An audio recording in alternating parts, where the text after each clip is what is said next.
Hello, and welcome to the Tennessee Star Evening News Update for Tuesday, July 5th, 2022. I'm Patrick Leahy. In the news tonight, we have a follow-up report on the estimated 400 members of the Tennessee National Guard who have refused to get the COVID-19 vaccine mandated by the Department of Defense. The June 30th deadline for compliance has come and gone. We'll tell you where things stand now. We also have a very interesting and unusual story from East Tennessee. In Bristol, a former federal prosecutor is suing local law enforcement. We'll tell you all the twists and turns on that story.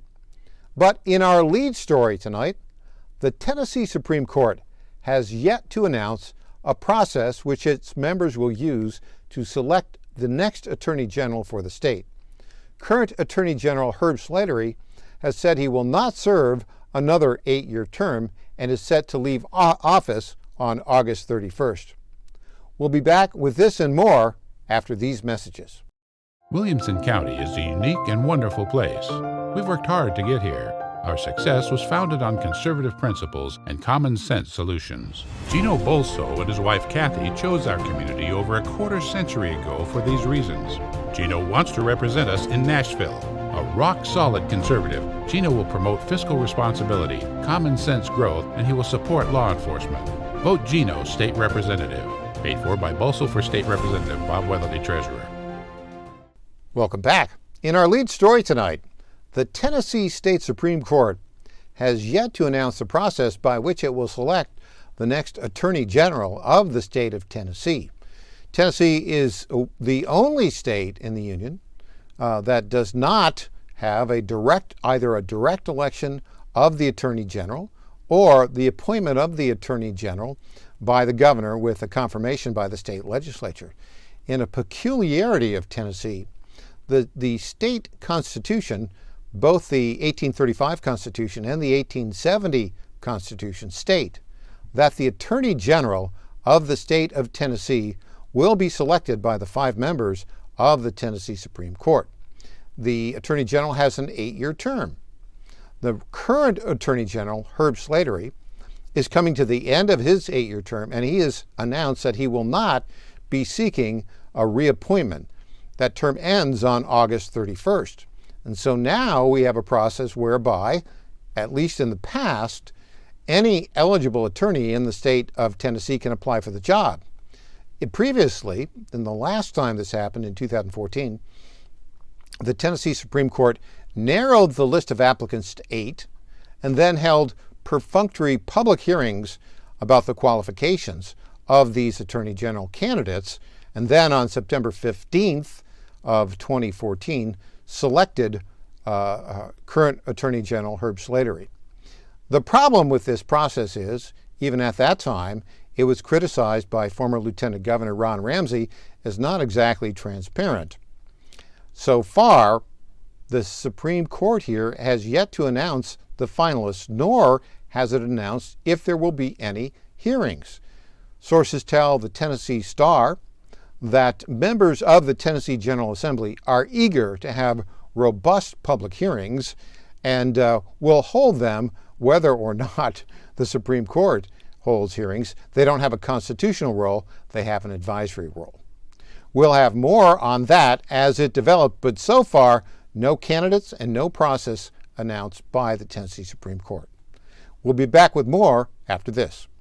Hey friends, Chief Meteorologist Daphne DeLorme here from the Star News Network. Hey, I just want to pop in and say hello and just say how delighted I am to be with you each weekday evening at 5 p.m. with the Tennessee Star Evening News Update. We've been talking about it, we've been so excited, and it is finally here. Now you know, we're in the dog days of summer right now. We have dangerous heat, prolonged periods of time, heat wave after heat wave, and I will be helping you prepare, letting you know when it's a little bit too dangerous. Maybe you want to stay inside, help the kiddos, plan some indoor activities.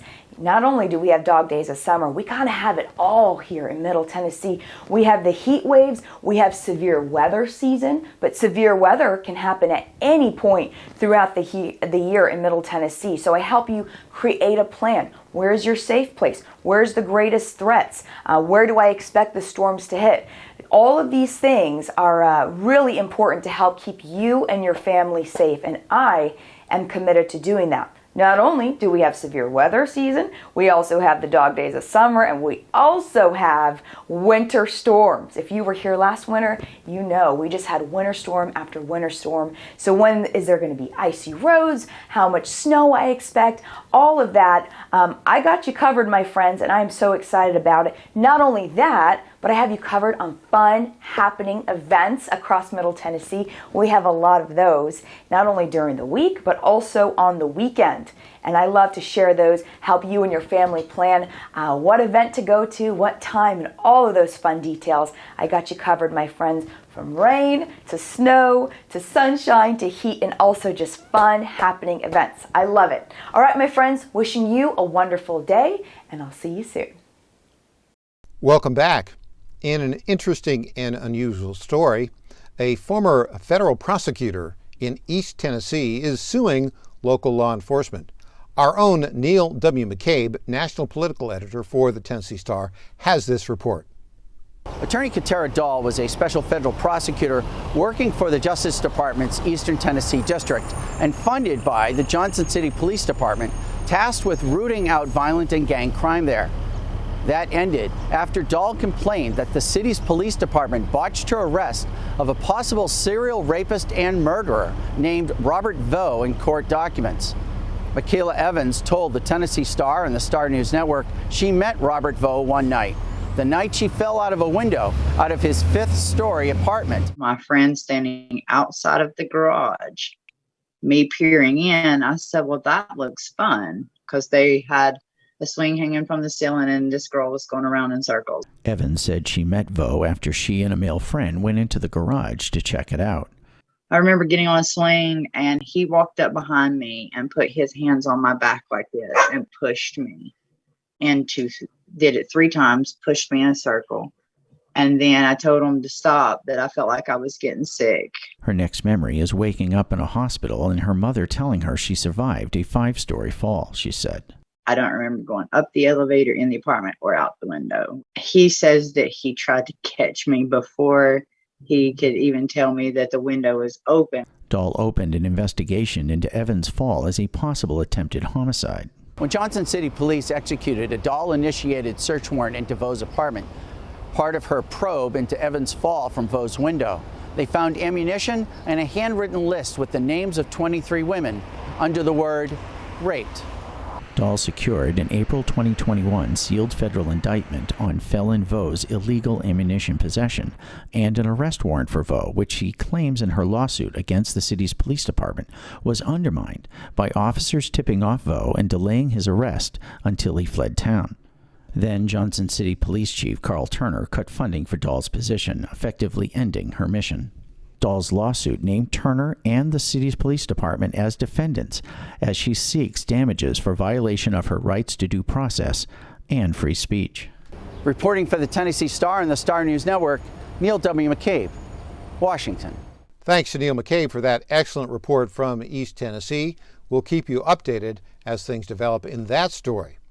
Finally in the news tonight, an update on the Tennessee National Guard. As you may recall, June 30th was the deadline here for the 400 members of the Tennessee National Guard who refused to follow the mandate to get the COVID-19 vaccine. They are in the process of being discharged. We have a report and have spoken directly with members of the Tennessee National Guard and can confirm that as of June 30th, their pay has been stopped going forward. They got paid for June 30th, but they are not being paid going forward. We'll keep you updated on what happens with that, but right now it looks like unless there's some intervention from the governor, those members of the National Guard are on their way to being discharged. That's the news for this Tuesday evening, July 5th, 2022. I'm Michael Patrick Leahy. I'll see you on the radio tomorrow on Talk Radio 98.3 and 1510 WLAC from 5 a.m. to 8 a.m. Thanks for joining us tonight.